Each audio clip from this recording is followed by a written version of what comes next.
Shalom, damai di hati. Kita berjumpa lagi dalam program Kusapa, kunjungan, sharing dan pengembalaan Gemim Betania Telintingkulu. Pada kesempatan ini akan dipandu oleh majelis dan tim doa kolom 11. Untuk itu kami mengucapkan selamat datang bagi pemateri kita, Ibu Pendeta Dr. Trace Awi Tombokan MTH. Selamat datang bagi kita semua yang ada di gedung gereja. Selamat bergabung bagi saudara-saudara yang menyaksikan program ini melalui channel YouTube Gemim Betania Telintingkulu, dan kita akan membuka program ini dengan doa yang akan disampaikan oleh yang terkasih Ibu Diaken Esther Tampi Lumangkun. Mari kita berdoa. Betapa agung dan mulianya nama-Mu ya Tuhan Allah, besar dan ajaib pekerjaan tangan-Mu yang selalu kami rasakan dan kami nikmati di kehidupan kami. Kami bersyukur kepadamu Tuhan, ketika Engkau boleh menjumpakan kami lagi melalui program Kusapa, kunjungan, sharing, dan penggembalaan. Kami ada di sini untuk belajar bersama tentang kebenaran firman-Mu. Kami percaya Tuhan bahwa firman itu adalah Engkau sendiri yang selalu menuntun perjalanan hidup kami ke arah yang baik dan benar. Berkenan kiranya Engkau Tuhan untuk menuntun kami dengan hikmat-Mu, agar kami boleh mengikuti program Kusapa ini dari awal sampai akhir seturut dengan kehendak Tuhan. Sambil memberkati pembawa materi, Ibu Pendeta Dr. Trice Awi Tombokan MTH. Hikmat Tuhan, Tuhan taruh di hati, di bibir pembawa materi, agar apa yang akan disampaikan sebentar boleh kami mengerti dan kami pahami, bukan menurut ukuran kami manusia, tetapi menurut ukuran dan kehendak Tuhan. Maka seluruh rangkaian acara program Kusapa saat ini, dari awal sampai akhir, kami serahkan di dalam tangan pengasihan Tuhan Allah, di dalam Yesus Kristus, persekutuan dengan Roh Kudus. Amin. Terima kasih dikembalikan kepada Ibu Diaken Esther Tampi Lumangkun. Saat ini kita masuk dalam materi. Untuk itu saya serahkan kepada moderator Ibu Penatua Femi Kontu Onibala SPD. Baik, saudara kekasih, sebelum kita masuk dalam pemateri, kita ikuti dulu bersama pembacaan Alkitab yang terdapat di dalam Lukas 16 ayat 19 sampai dengan 31. Nanti dibacakan oleh Encik Tessa Mamondol SPD. Lukas 16 ayat 19 sampai 31 dengan judul perikop orang kaya dan Lazarus yang miskin. Ada seorang kaya yang selalu berpakaian jubah ungu dan kain halus, dan setiap hari ia bersukaria dalam kemewahan. Dan ada seorang pengemis bernama Lazarus, badannya penuh dengan borok, berbaring dekat pintu rumah orang kaya itu, dan ingin menghilangkan laparnya dengan apa yang jatuh dari meja orang kaya itu. Malahan anjing-anjing datang dan menjilat boroknya. Kemudian matilah orang miskin itu, lalu dibawa oleh malaikat-malaikat ke pangkuan Abraham. Orang kaya itu juga mati lalu dikubur. Dan sementara ia menderita sengsara di alam maut, ia memandang ke atas dan dari jauh dilihatnya Abraham dan Lazarus duduk di pangkuannya. Lalu ia berseru, katanya, "Bapa Abraham, kasihanilah aku, suruhlah Lazarus supaya ia mencelupkan ujung jarinya ke dalam air dan menyejukkan lidahku, sebab aku sangat kesakitan dalam nyala api ini." Tetapi Abraham berkata, Anak, ingatlah bahwa engkau telah menerima segala yang baik sewaktu hidupmu, sedangkan Lazarus segala yang buruk. Sekarang ia mendapat hiburan dan engkau sangat menderita. Selain daripada itu, di antara kami dan engkau terbentang jurang yang tak terseberangi, supaya mereka yang mau pergi dari sini kepadamu ataupun mereka yang mau datang dari situ kepada kami tidak dapat menyeberang. Kata orang itu, "Kalau demikian aku minta kepadamu, Bapa, supaya engkau menyuruh dia ke rumah ayahku, sebab masih ada 5 orang saudaraku, supaya ia memperingati mereka dengan sungguh-sungguh, agar mereka jangan masuk kelak ke dalam tempat penderitaan ini." Tetapi kata Abraham, ada pada mereka kesaksian Musa dan para nabi, baiklah mereka mendengarkan kesaksian itu. Jawab orang itu, "Tidak Bapa Abraham, tetapi jika ada seorang yang datang dari antara orang mati, kepada mereka akan bertobat." Kata Abraham kepadanya, "Jika mereka tidak mendengarkan kesaksian Musa dan para nabi, mereka tidak juga akan mau diyakinkan sekalipun oleh seorang yang bangkit dari antara orang mati." Demikian, dan kita ikuti dulu puji-pujian dari tim doa dan Pelsus kolom 11. 3. Ku tak membawa apapun juga saat ku datang ke dunia. Ku tinggal semua pada akhirnya saat ku kembali ke surga. Inilah yang ku punya, hati sebagai hamba yang mau taat dan setia padamu Bapa, kemanapun dawa. Hati yang menyembah dalam roh dan kebenaran sampai selamanya. Jemaat kekasih, kita masuk dalam pemateri yang nanti langsung dibawakan oleh Pendeta Dr. Teresia Awi Tombokan, Master Teologia selaku Ketua Badan Pekerja Majelis Jemaat Gemim Betania. Disilakan. Puji Tuhan, saudara-saudara, Tuhan memperkenankan kita untuk berada lagi saat ini dalam rangka kita saling memperlengkapi. Dalam bagian bacaan kita dari Injil Lukas pasal 16 ayat 19 sampai 31. Bagi kita pelayan khusus dan jemaat, secara khusus yang akan melayani jemaat di sepanjang tanggal 26 Januari sampai tanggal 1 Februari 2025.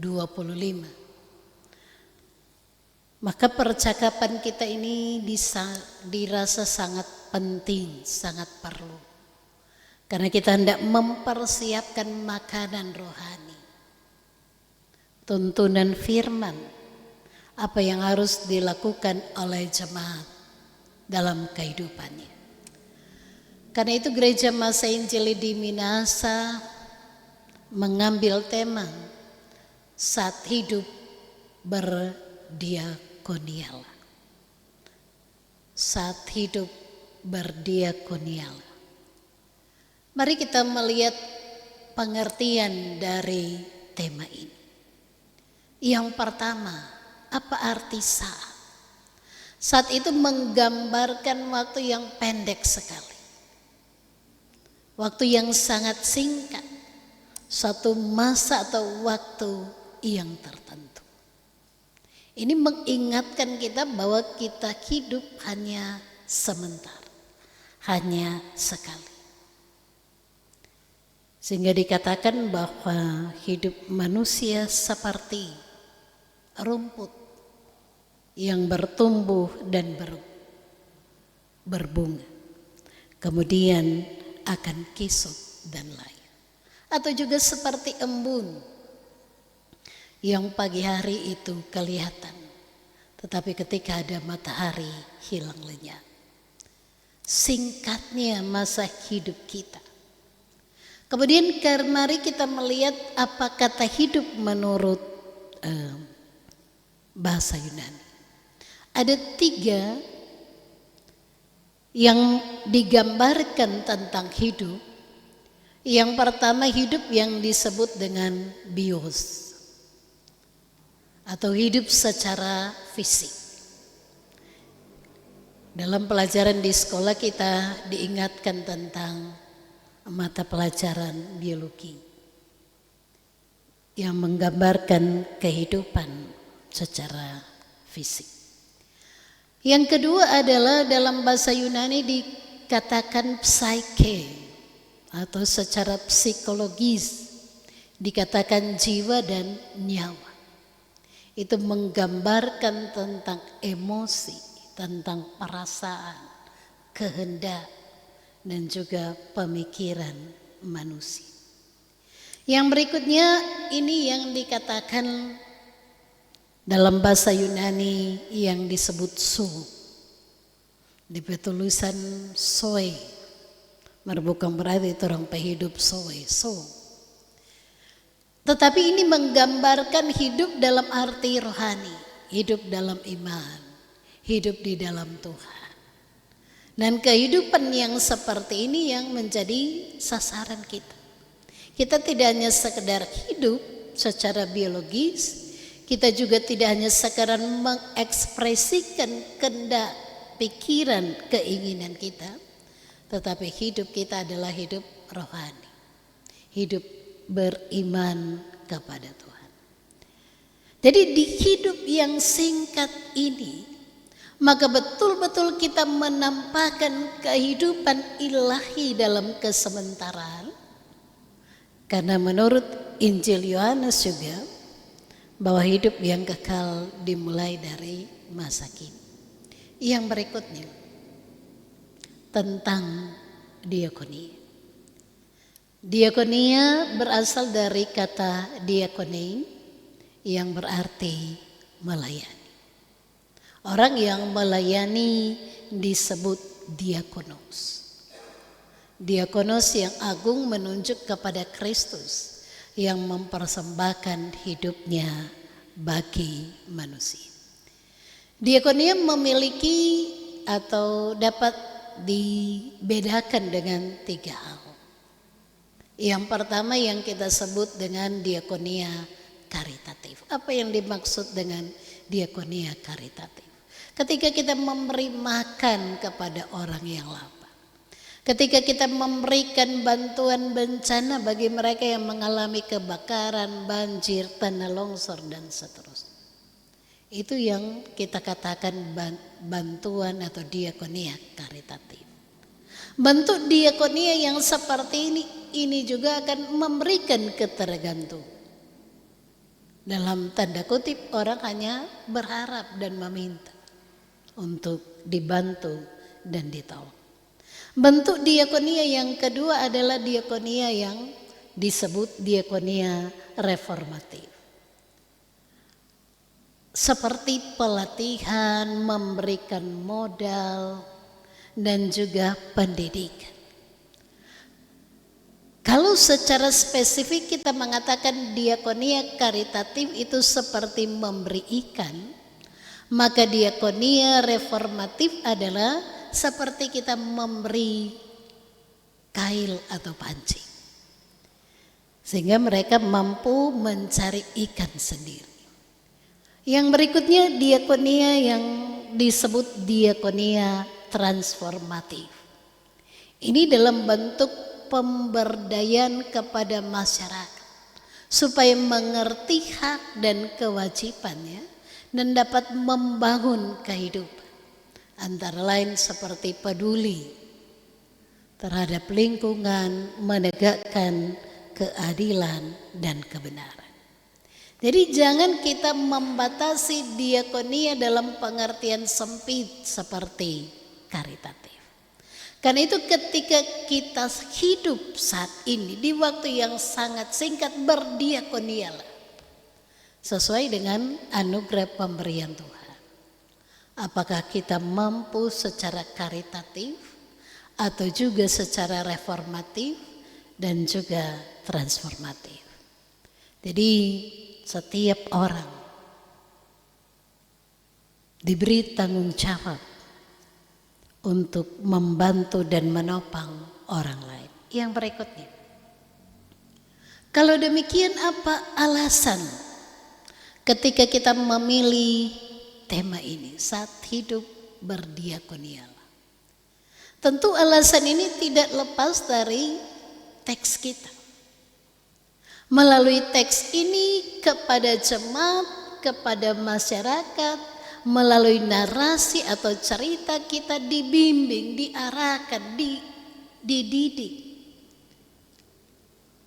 untuk melihat perumpamaan antara orang kaya dan Lazarus yang miskin sebagai pembelajaran iman bagi kita.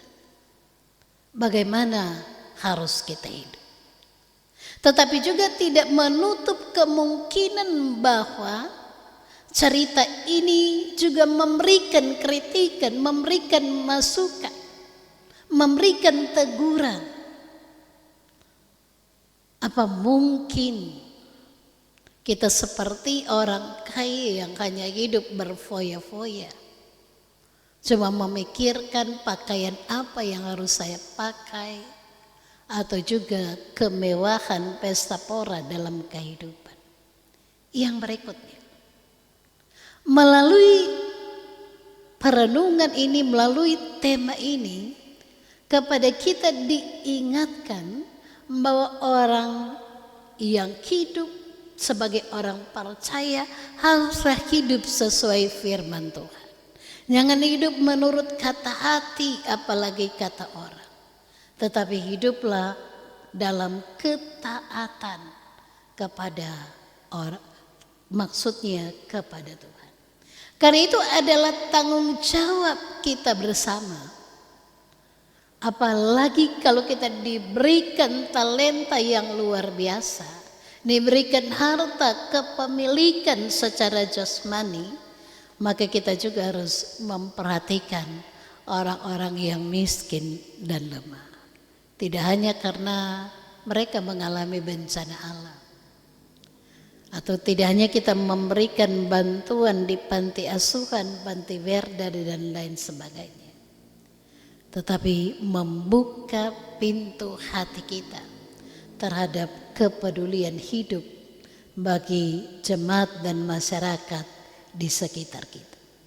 Yang berikutnya, ada istilah gaul yang sering juga kita ucapkan, YOLO, you only live once. Kita hanya hidup sekali, tidak dua kali. Artinya bahwa di hidup yang hanya sekali ini, apa yang harus kita buat, apa yang harus kita lakukan. Karena itu adalah tanggung jawab kita, termasuk tanggung jawab Pelsus, tanggung jawab jemaat, tanggung jawab gereja, adalah memberikan pendampingan, memberikan pastoral bagi yang tidak memaknai hidup dengan baik. Karena di masyarakat maju yang bergerak cepat ini, orang sementara sibuk mengurus urusannya sendiri, sehingga tidak terlepas dari kehidupan yang individualistik. Termasuk ketika kita diberi kelimpahan, orientasi kita adalah berpesta pora dan hanya suka memikirkan kepentingan diri sendiri dan tidak peduli di sekitar kita ada orang miskin atau orang yang harus kita bantu. Kadang-kadang hati kita terlalu sulit membuka diri untuk orang lain. Dan saya percaya orang bukan orang-orang yang pelit atau kikir. Karena kita diberkati Tuhan dengan luar biasa. Karena itu jangan menutup mata dan hati kita untuk mengulurkan tangan bagi orang yang lain. Yang berikutnya, tetapi juga kita harus memberikan pendampingan kepada orang yang miskin. Jangan dia berpikir karena saya miskin otomatis saya masuk surga dan hidup terus dalam kemiskinan. Dalam Injil Yohanes, aku datang supaya mereka hidup dan hidup dalam kelimpahan. Tuhan ingin kita kaya. Abraham itu orang kaya. Ayub itu orang kaya. Daud itu orang kaya. Bahkan banyak perempuan-perempuan kaya yang melayani Yesus dengan harta kekayaannya. Termasuk menopang pelayanan Paulus seperti Lydia, Tabita, atau Dorcas dan Febe. Jadi artinya jangan tinggal dalam kemiskinan seolah-olah itu kodrat, seolah-olah takdir kita. Kita harus memberdayakan jemaat agar tidak memiliki mentalitas pengemis, suka meminta. Yang berikutnya adalah mengingatkan kita ada hidup sesudah mati. Mati itu kepastian. Tetapi juga bukan sekedar memberikan tanda awas supaya orang takut-takut mau hidup. Tetapi hendak disampaikan bahwa melalui cerita ini ada kepastian terhadap kematian, tetapi juga ada surga dan neraka. Karena itu yang paling terakhir diingatkan, makan tobat kata, tobat sebelum terlambat. Mari kita melihat pengantar kitab Lukas. Jadi sekali lagi disampaikan bahwa yang menulis Injil Lukas ini adalah seorang yang disebut teman sekerja Paulus. Namanya Lukas dan dia adalah seorang dokter atau tabib. Injil ini ditulis sekitar tahun 62 Masehi. Kenapa diperkirakan seperti itu? Karena tidak disebutkan kapan Paulus meninggal dan tidak disebutkan tentang kehancuran kota Yerusalem dan bait suci di tahun 70 Masehi. Kemudian apa yang menjadi penekanan dari Injil Lukas ini? Lukas banyak menceritakan tentang kepedulian terhadap orang-orang yang terhilang. Karena itu ada banyak cerita tentang domba yang hilang, anak yang hilang, dirham yang hilang. Kepedulian terhadap orang yang berdosa, terhadap orang miskin, perempuan, anak-anak, tentang karya kuasa Roh Kudus dan kasih Allah bagi mereka yang mengalami penderitaan. Kemudian jemaat di mana surat ini atau Injil ini disampaikan rupanya menghadapi berbagai penderitaan, berbagai persoalan. Antara lain mereka berharap tentang parousia atau kedatangan Tuhan yang kedua kali. Ada yang menunggu, ada yang tidak sabar. Yang berikutnya banyak orang-orang kaya yang masuk dalam persekutuan komunitas orang Kristen waktu itu. Dan ini menimbulkan masalah karena orang-orang kaya menjadi tamak, egois dan tidak mempedulikan orang miskin. Yang berikutnya, keadaan jemaat di mana Injil ditulis adalah juga menggambarkan tentang hubungan antara gereja dan negara, di mana tidak saling berkaitan satu sama lain. Secara khusus Injil Lukas 16 ayat 19 sampai 31 ini bicara tentang perumpamaan. Apa maksudnya? Perumpamaan ini disampaikan oleh Yesus adalah gambaran atau pelajaran rohani yang mudah diingat, mudah dimengerti karena dibahasakan sehari-hari. Dan kalau kita membaca perumpamaan ini, hanya Injil Lukaslah yang mencatat. Karena itu ini merupakan cerita khas Lukas. Kemudian yang berikutnya, tentang miskin dan kaya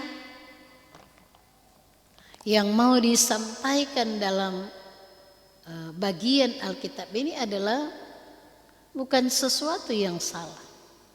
Yang salah adalah cara menjalani hidup ini. Yang berikutnya, harta dan kekayaan menjadi alat berkat Tuhan, adalah pemberian Tuhan. Karena itu diingatkan bahwa dalam komunitas sosial inilah ada kehidupan orang kaya dan juga ada kehidupan orang yang miskin seperti Lazarus. Walaupun ada yang mengatakan apakah kisah ini kisah nyata, karena sudah mencantumkan nama Lazarus. Tetapi lebih banyak mengatakan ini perumpamaan, karena dimulai dari kata ada seorang kaya dan ada seorang miskin.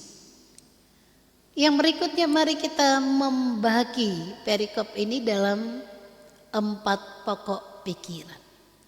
Yang pertama ayat 19 sampai 21 yang menggambarkan kehidupan orang kaya dan Lazarus yang miskin.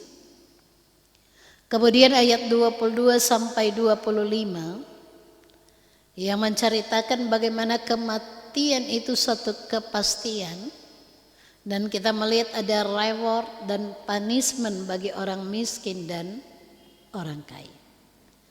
Yang ketiga adalah ayat 26 sampai 28 yang merupakan permohonan orang kaya dan jawaban Abraham kepadanya. Ayat 29 sampai 31 mengingatkan bahwa untuk bertobat sebelum terlambat, untuk tahu firman dan melakukan, bukan tahu tetapi tidak melakukan. Mari kita masuk pada orang kaya dan Lazarus.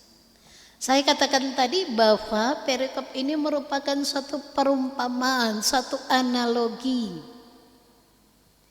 yang mengajarkan kebenaran rohani secara sederhana, mudah diingat karena disampaikan dalam bahasa sehari-hari. Dan perumpamaan ini juga menggambarkan realitas sosial di zaman Lukas, tetapi juga menunjuk realitas sosial di zaman kita. Ada orang kaya dan orang miskin. Dan digambarkan bahwa orang kaya selalu berpakaian jubah ungu. Maksudnya jubah yang berwarna ungu yang hanya dikenakan oleh kaum bangsawan, dan kain halus, kain lenan halus. Dan orang kaya ini lifestyle-nya adalah suka berpesta. Setiap hari bersukaria dalam kemewahannya. Jubah ungu dan kain halus ini menggambarkan jubah yang indah dan mahal harganya. Dan bersukaria dalam kemewahan menggambarkan bagaimana orang kaya itu berpesta setiap hari dengan mewahnya. Yang berikutnya tentang seorang pengemis namanya Lazarus. Ini merupakan singkatan dari nama Eleazar yang berarti Allah menolong.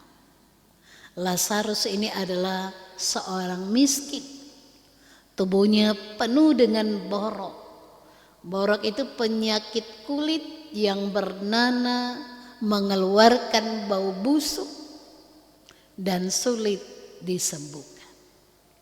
Dan dia diletakkan, tetapi dalam bahasa Yunani lebih tepatnya dilemparkan di pintu gerbang, bukan di pintu rumah, tetapi pintu gerbang, jalan masuk ke rumah orang kaya, dan diletakkan di situ.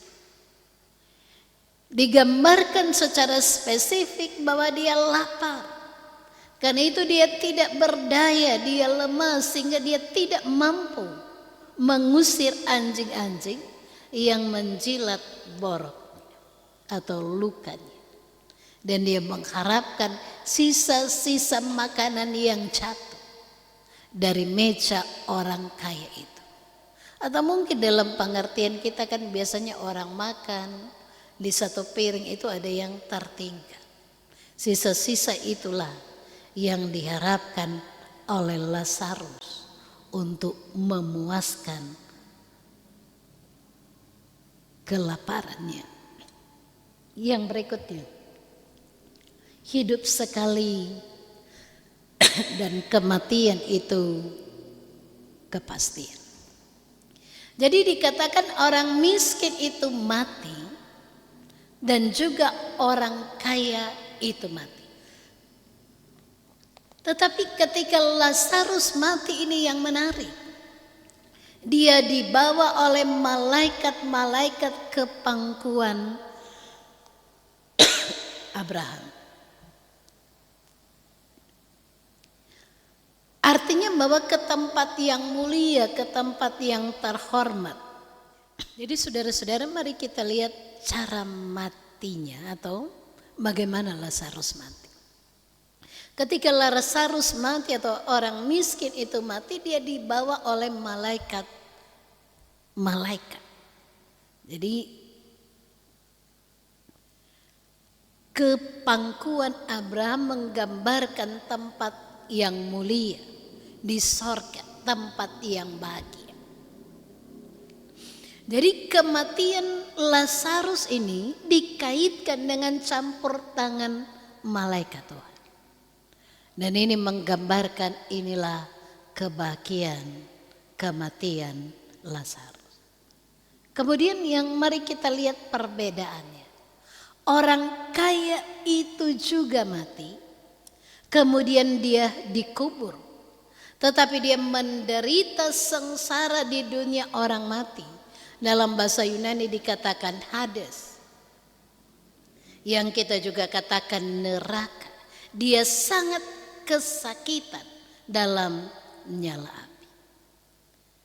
Di sini boleh kita katakan bahwa bagi Lazarus ketika dia mati, dia sudah menderita di dunia, maka diberikan, kalau kita membahasakan dalam bahasa reward, bahwa dia diberikan tempat yang terhormat, penuh kebahagiaan di samping Abraham.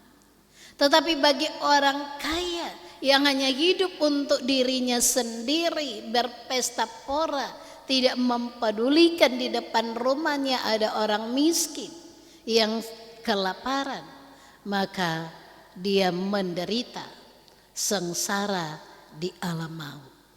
Apakah kita bisa menyebutnya dengan kata punishment? Yang berikutnya, dalam keadaan yang seperti inilah, mari kita melihat bahwa orang kaya memohon kepada Bapak Abraham. Karena dalam penderitaannya di tengah-tengah api, dia melihat Lazarus dan Abraham. Dia memohon, kasihanilah aku. Dan seluruhlah Lazarus mencelupkan ujung jarinya ke dalam air untuk menyejukkan lidahku. Aku sangat kesakitan dalam nyala api ini.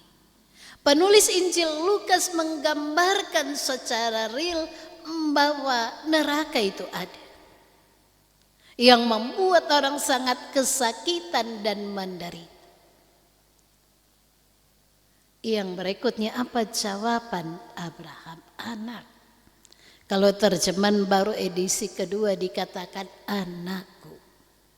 Suatu sapaan yang sebenarnya sangat memberikan penguatan. Ingatlah, jangan lupa, engkau telah menerima segala yang baik sewaktu hidupnya. Artinya kekayaan segala yang ia miliki sewaktu hidup bukan karena usahanya tetapi karena pemberian Tuhan. Yang berikutnya adalah ini juga semacam teguran, tetapi dia tidak memanfaatkan dengan baik pemberian Tuhan. Dia gunakan hanya demi kepentingannya sendiri. Sedangkan Lazarus sebaliknya. Lazarus buruk, miskin dan sengsara. Ia menderita. Sekarang ia mendapat penghiburan. Ia mendapat kebahagiaan. Dan sebaliknya engkau sangat menderita. Jawaban Abraham juga ini menggambarkan ada jurang yang tidak dapat terseberangi antara surga dan neraka.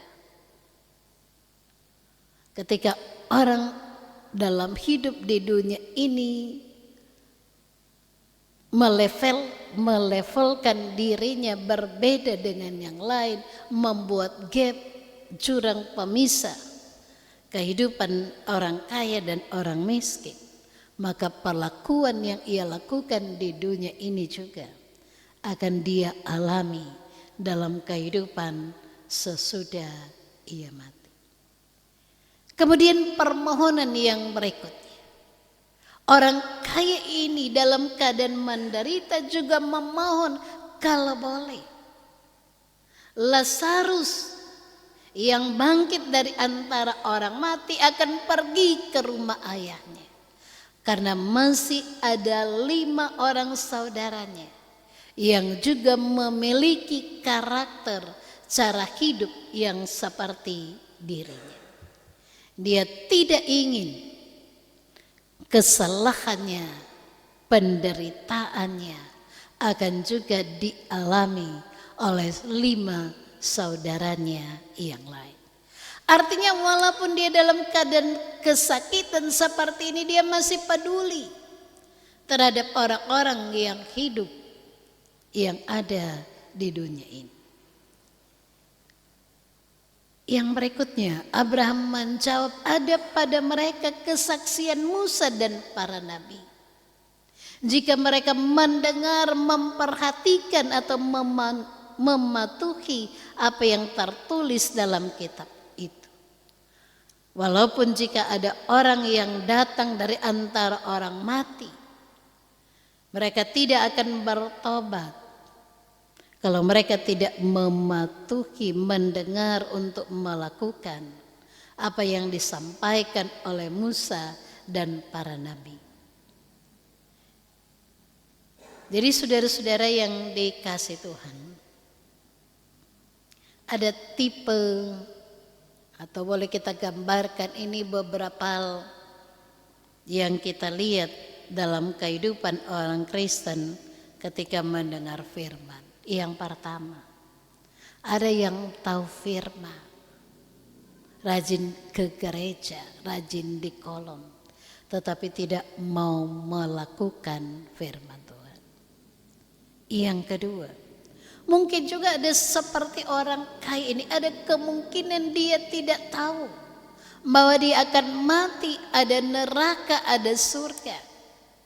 Dalam ketidaktahuannya ini, dia mengingatkan agar menyampaikan kepada saudara-saudaranya yang lain untuk tidak mengalami hal yang sama. Tetapi yang ketiga adalah orang yang tidak mau tahu, yang menutup hati, yang menutup telinga untuk mendengarkan firman Tuhan. Dan ini yang paling bahaya dalam kehidupan manusia. Tidak mau tahu. Dan yang tahu tetapi tidak mau melakukan firman Tuhan. Bagaimana cara kita untuk menyampaikan kebenaran agar orang tahu dan melakukan, agar orang yang tidak tahu akan menjadi tahu. Tetapi bagaimana kepada orang yang tidak mau tahu untuk membuka mata hati dan telinganya pada firman Tuhan. Yang berikutnya, kalau demikian apa teologi dari naskah ini?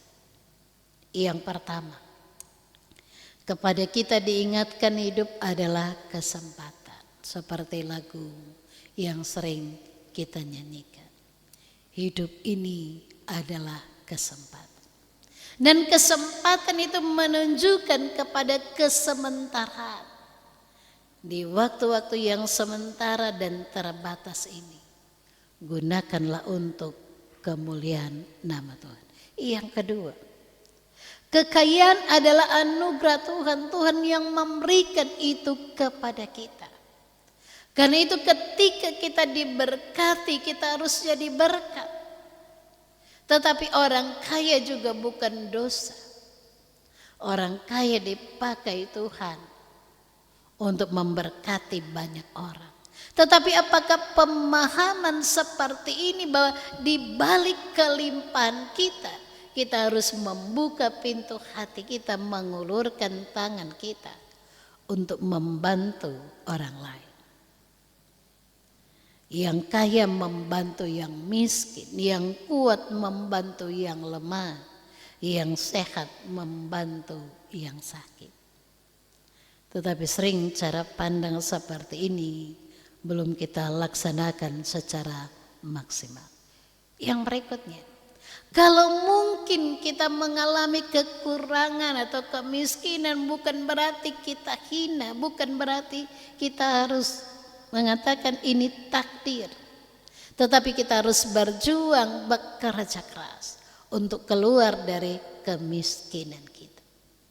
Dalam hidup ini kita mengenal juga apa yang dikatakan hukum tabur dan tuai.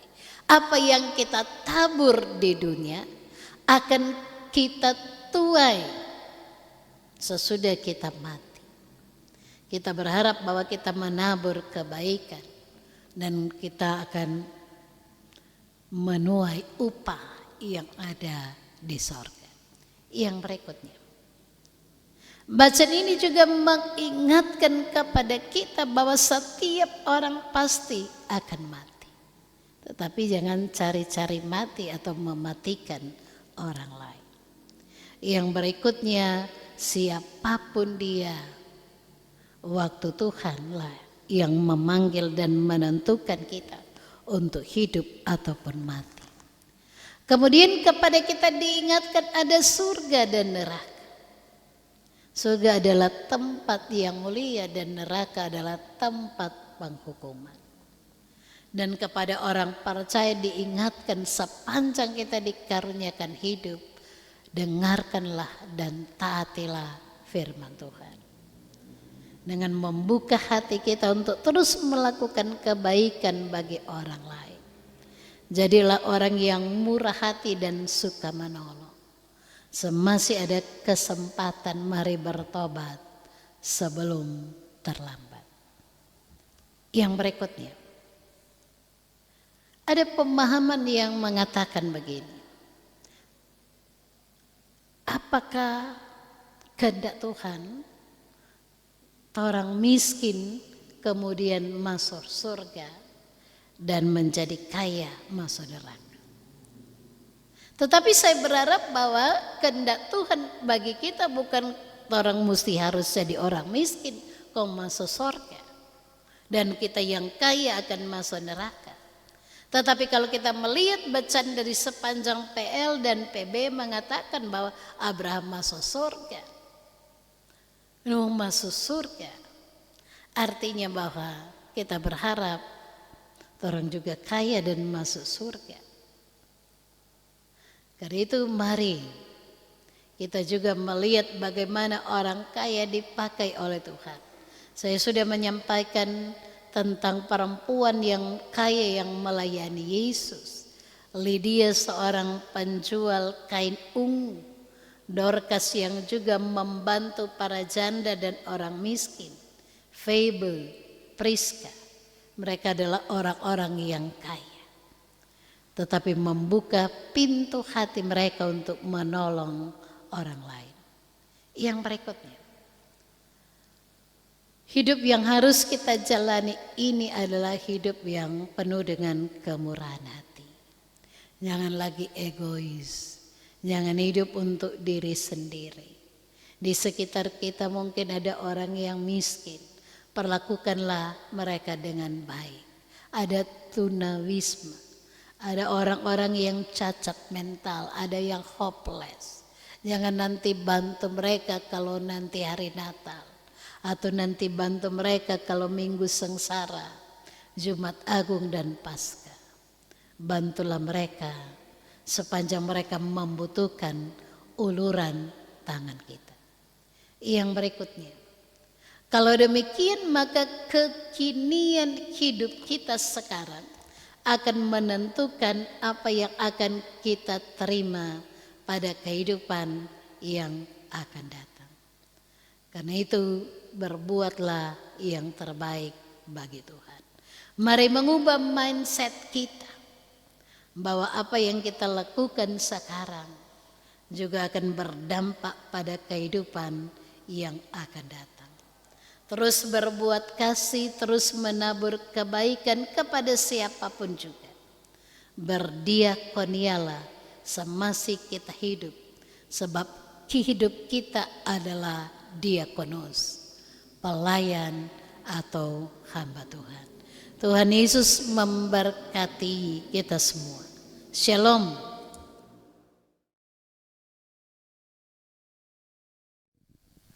Terima kasih untuk kesempatan ini. Sebenarnya dalam pembacaan ini, dalam pengartian pembacaan ini orang semua mengerti.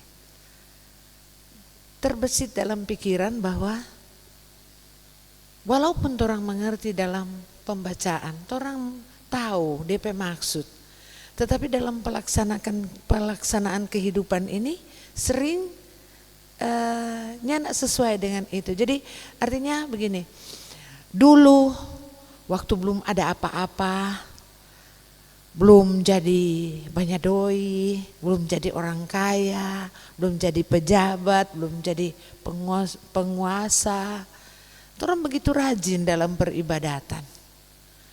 Tapi sadang trek so lengkap, fasilitas so ada, doi so ada, so jadi lebih konjudo. Susah sekali. Itu yang masih mau ajak. Jadi kadang-kadang kan pelayan khusus itu ini mau pi mengemis. Kalau so ada kesempatan, orang berharap ketuk ada apa ya?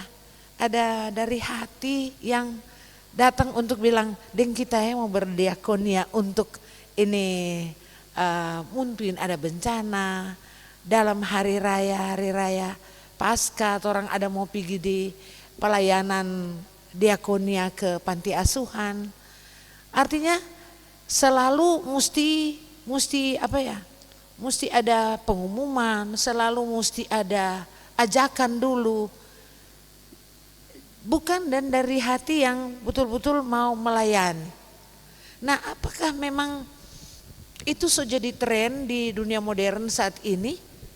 Bahwa memang so jadi egois. Ngana punya, kita punya ya kita punya. Ngana punya. Toh kita bukan tapi salah kalau ngana jadi orang miskin. Berusaha kok, ada kadang-kadang kok udah begini, bakuat kuat. Sehingga itulah tuh menjadi tantangan bagi orang semua, baik juga orang sebagai pelayan khusus. Jadi apa saja yang orang mesti kerjakan. Mungkin juga ada yang hal-hal yang spesifik, karena banyak sekali hal yang orang so baking, pengembalaan, so kunjungan. Nah, terima kasih. Terima kasih atas kesempatan. Memang menyambung apa yang disampaikan oleh Diaken Kolom 1, memang kebanyakan manusia memang cuma hitung di 4K, yaitu dia kuliah, kerja, kaya, dan kawin. Jadi orang lupa ada DP 5K, yang K kelima itu kematian. Seperti orang kaya tadi, begitu so mati baru dia, aduh siapa kita nyendak begini, siapa kita nggak, so terlambat. Jadi pendeta su bilang tadi, orang mesti baking selagi orang hidup. Seperti itu. Tapi pertanyaan saya adalah yang ayat ke-16, Ibu Pendeta, mohon pencerahannya. Kenapa dalam perumpamaan ini malaikat membawa Lazarus ini ke pangkuan Abraham, bukan ke pangkuan lain? Maksudnya di perumpamaan ini Abraham. Cuman itu, terima kasih Pendeta. Ya, saudara-saudara, kita selalu berharap namanya gereja. Setiap orang terpanggil untuk melayani Tuhan. Dan juga dalam keterpanggilan melayani Tuhan, kita melayani sesama kita. Sehingga saya katakan sebenarnya hidup kita ini harus jadi diakonos, hamba atau pelayan yang mengabdikan diri bagi Tuhan. Karena dia sudah memberikan nyawanya, diakonos agung, yaitu Kristus untuk kita. Sekarang yang soal, misalnya ketika kita diberkati Tuhan, penghasilan kita 1 juta. Kalau orang kasih persepuluhan 1 juta berarti 100.000. 10 juta. Semulai berpikir tuh, duh, kalau 100.000 tuh nyendak masalah, kalau 1 juta 20 juta. Semulai berpikir. Jadi kesadaran untuk memberi seringkali belum jadi bagian hidup kita. Termasuk mungkin saya tahu. Kadang-kadang kepedulian kita termasuk jemaat kita tahu. Apa mungkin saya salah? Seolah-olah ini harus menjadi hak kita. Yang kuat membantu yang lemah, yang sehat membantu yang sakit, yang kaya membantu yang miskin. Kalau misalnya kuat toh, dia punya penghasilan luar biasa. Kemudian dia harus menerima misalnya diakonia kan. Sebenarnya dia bilang, kasih jo kembalikan for gereja. Berapa kok cuma 600.000 misalnya. Tetapi karena kita merasa itu hak kita, bagian dari milik kita, kadang-kadang kita tidak berpikir seperti itu. Yang kedua, ketika ada misalnya kita harus menopang panti asuhan, panti werda, cacat mental, tidak pernah ada yang mulai dari hati sendiri. Semua perlu lagi harus dihimbau. Minggu ini atau bulan depan Komisi Wanita Kaum Ibu akan berdiakonia di mana kuten beda Ibu? Panti asuhan toh? Harus dimulai dengan pemberitahuan. Tidak ada yang dengan secara spontanitas, secara inisiatif bahwa saya menyiapkan sekian untuk bantuan diakonia. Dan ketika kita menyaksikan di sekitar kita ada orang-orang yang tidak punya rumah, tidak punya keluarga, pernahkah hati kita tergerak oleh belas kasihan? Kalau dalam kehidupan ini, kalau kita mulai tergerak oleh belas kasihan, itulah yang mau disampaikan oleh Injil Lukas. Kepedulian bagi orang-orang yang membutuhkan pertolongan. Karena itu Lukas menggambarkan bahwa Yesus peduli terhadap perempuan, Yesus peduli terhadap anak-anak, Yesus peduli terhadap orang miskin.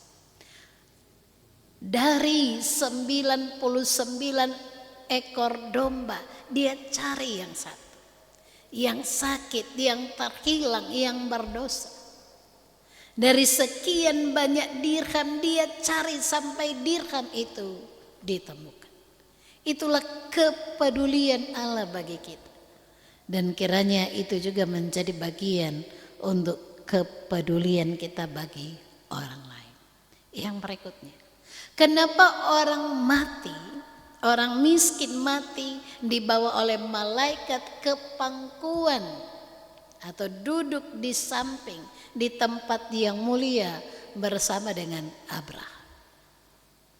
Jadi saudara-saudara, Bapak Abraham juga dikenal sebagai nenek moyang tidak hanya umat Israel tetapi seluruh bangsa. Olehmu semua bangsa diberkati. Dengan kata lain bahwa siapa saja, bahwa keselamatan itu sifatnya universal. Bahwa keselamatan itu dikaruniakan oleh Tuhan kepada semua orang. Dan Lazarus adalah gambaran orang yang miskin, orang yang menderita, orang yang disepelekan. Dan dirangkul dalam kasih oleh Bapak Abraham. Di tempat yang penuh dengan kebahagiaan. Jadi mari kita melihat sebagai nenek moyangnya umat Israel, termasuk bapaknya orang beriman. Itulah Bapak Abraham yang menunjuk baik orang Yahudi maupun orang Yunani, atau juga baik orang yang dikatakan orang Yahudi maupun bukan orang Yahudi, semua dirangkul dalam keselamatan Tuhan. Asalkan kita taat setia, membuka hati kita menerima karya selamat agung yang dikaruniakan Tuhan kepada kita. Kemudian selanjutnya saya mengajak kita, kira-kira menurut saudara-saudara apa catatan-catatan kritis kita yang menjadi kebutuhan jemaat untuk kita sampaikan berdasarkan bacaan ini? Disilahkan kalau ada. Itu juga menjadi materi khotbah kita. Kira-kira kita perlu mengedukasi seperti apa? Apakah jemaat kita masih ada tipe seperti orang kaya? Atau jemaat kita memiliki mentalitas seperti pengemis, cuma suka minta-minta? Atau adakah jemaat kita yang memang betul-betul membutuhkan uluran tangan kasih kita? Kalau demikian, apa yang orang mau baking sebagai program bersama kita? Disilakan kalau ada. Hal-hal yang mungkin sederhana tetapi harus jadi konkret. Supaya firman Tuhan itu harus nyata dalam keseharian hidup kita. Terima kasih. Mungkin catatan kami sebenarnya sebuah pertanyaan, Bu. Kenapa semangat berdiakonia itu cuma di minggu-minggu sengsara? Yang seharusnya dia berjalan terus. Kita, literasi kita, edukasi kita kuat di waktu itu. Tetapi sesudah itu tidak lagi. Padahal orang mestinya melakukan itu setiap waktu. Karena kalau baca tadi, diakonianya tidak cuma karitatif, reformatif, dan apa yang satu tadi. Jadi artinya banyak hal yang orang boleh buat dengan orang berdiakonia. Sehingga menurut kami ini perlu orang harus mengedukasi, memberi pemahaman kepada anggota jemaat, tetapi juga yang utama bagaimana pelayanan khusus yang menjadi contoh.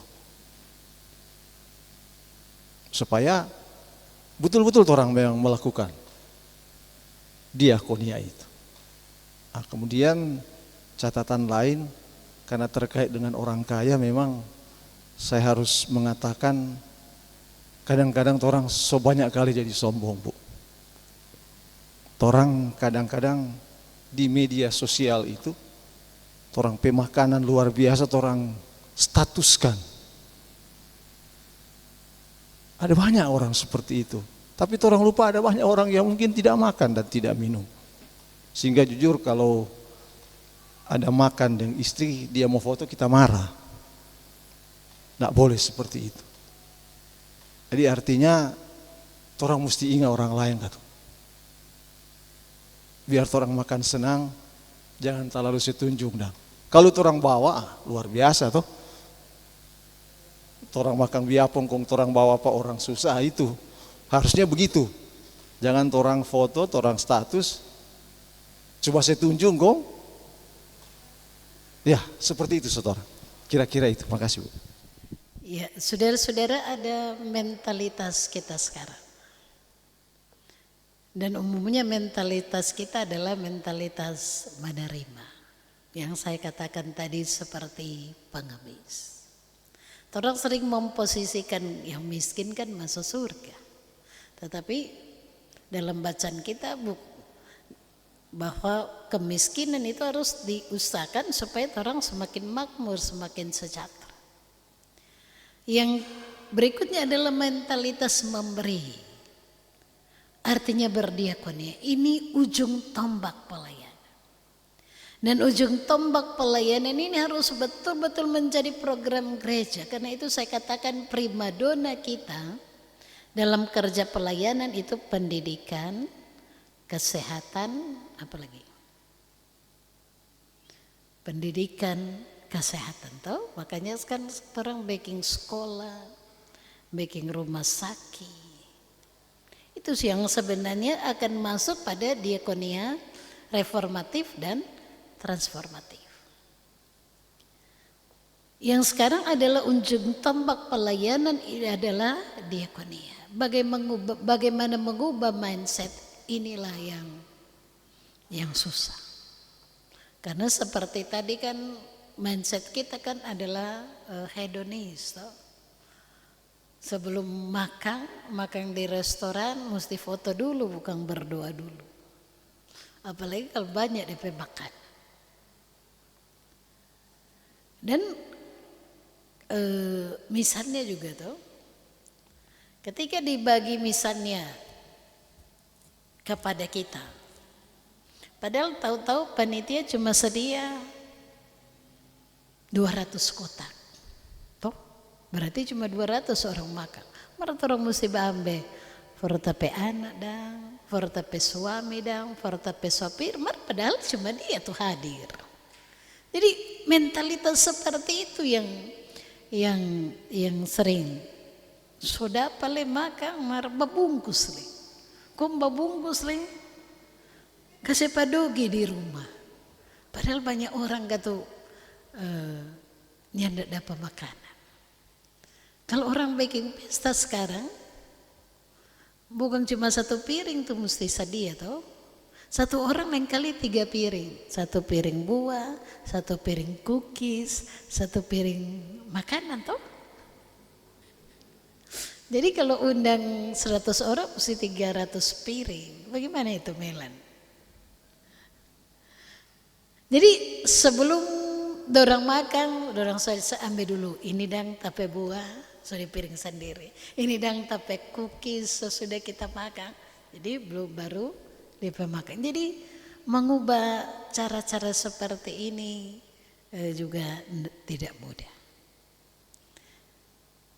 Sehingga orang mengatakan makan juga sampai kenyang, jangan babungkus kasihan. Kalau babungkus dan berapa banyak nih keluarga mau sedih.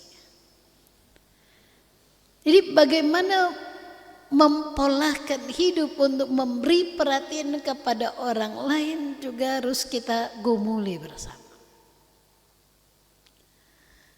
Saya berkunjung ke satu tempat dan saya melihat bahwa ada misalnya hari ini keluarga ini datang membawa makanan. Yang akan makan di situ adalah orang-orang yang tunawisma, orang-orang yang cacat mental yang tidak mampu memasak makan. Jadi disumbangkan dan gereja membuka semacam apa itu kan, shelter begitu toh. Hari Senin misalnya makan gratis di gereja. Tetapi bukan untuk mengenyangkan orang-orang di gereja, orang-orang yang betul-betul lapar seperti Lazarus. Tetapi apakah program ini dapat kita lakukan juga sulit toh. Sedangkan mukasi diakonia bencana, baku-baku tanya cuma orang-orang tertentu kok tentu aja kasih, kontu lain dan.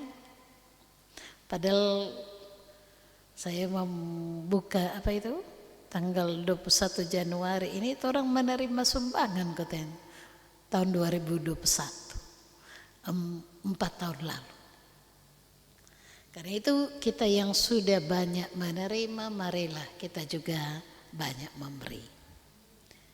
Kita telah melakukan lagu anak-anak apa katanya itu Cime diakonia Kang, DIAKONIA. Padahal sebenarnya semantap tuh dasar itu. Tetapi dengan berkembangnya hidup kita orang mulai meninggalkan pelayanan diakonia yang sejati.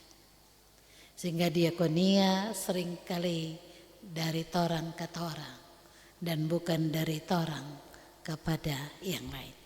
Kiranya juga perikop ini mengingatkan kita, mari topang pelayan. Jangan coba suka hak kita, tetapi laksanakan kewajiban kita. Tidak memberikan persembahan bulanan, kalau sakit, kalau ada apa-apa cepat-cepat dorong peminta toh. Di Betania kok sudah begitu, karena sudah dewasa.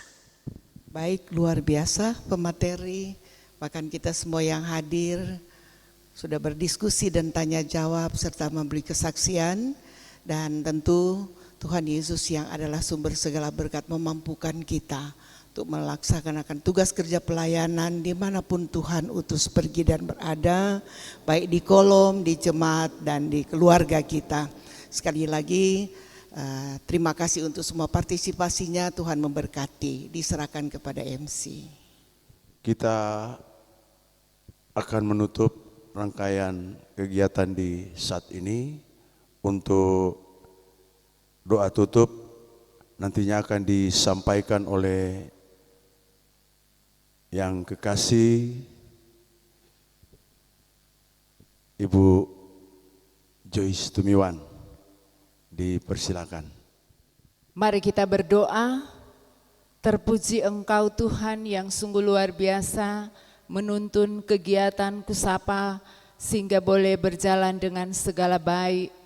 Dan kami terus memohon ya Tuhan, biar apa yang kami dengar di malam hari ini itu tidak akan lalu dengan sia-sia, tetapi Roh Kudus terus bekerja bagi kami semua untuk mampu melakukan itu dalam kehidupan kami setiap hari. Terus diberkati Ibu Pendeta Dr. Trace Awi Tombokan MTH yang dengan penuh sukacita terus melayani kami. Biar pengurapan yang baru Tuhan terus beri, kuat sehat selalu, dengan sukacita terus melayani jemaat kami. Sehingga banyak orang yang mengerti kebenaran-Mu dan banyak orang yang sudah jauh dari Engkau datang kembali. Bahkan banyak jiwa-jiwa yang kembali kepada Tuhan lewat pelayanan dari Ibu Pendeta yang kekasih. Karena itu kami tetap serahkan kehidupan Ibu Pendeta bersama keluarga di dalam tuntunan dan kasih Tuhan. Terpuji Engkau Tuhan Yesus yang terus memberkati kami lewat pekerjaan. Sehingga ada persembahan yang boleh kami berikan di malam hari ini. Diberkatilah ya Tuhan. Dan kami terus memohon untuk kami terus mampu memberi yang terbaik untuk Tuhan. Ajar terus kami bahwa sesungguhnya Tuhan sudah lebih dulu memberkati kami. Maka selayaknya kami untuk terus memberi dengan sukacita iman. Bahkan terus memberi tubuh, jiwa dan roh ini sebagai persembahan yang hidup, kudus dan yang berkenan di hadapan Tuhan. Terpuji Engkau Bapa di surga. Kehidupan kami selanjutnya kami tetap serahkan ke dalam tangan kasih Tuhan. Biar penyertaan Tuhan terus menyertai kehidupan kami semua sebagai pelayan-Mu untuk terus melayani dengan sukacita. Ini doa kami, ucapan syukur dan permohonan kami yang kami bawa hanya di dalam nama Tuhan Yesus. Ia adalah Tuhan dan Juru Selamat kami yang hidup. Kami berdoa. Amin. Terima kasih dikembalikan buat Ibu Joyce Tumiwan. Selanjutnya kita akan mendengarkan ucapan terima kasih.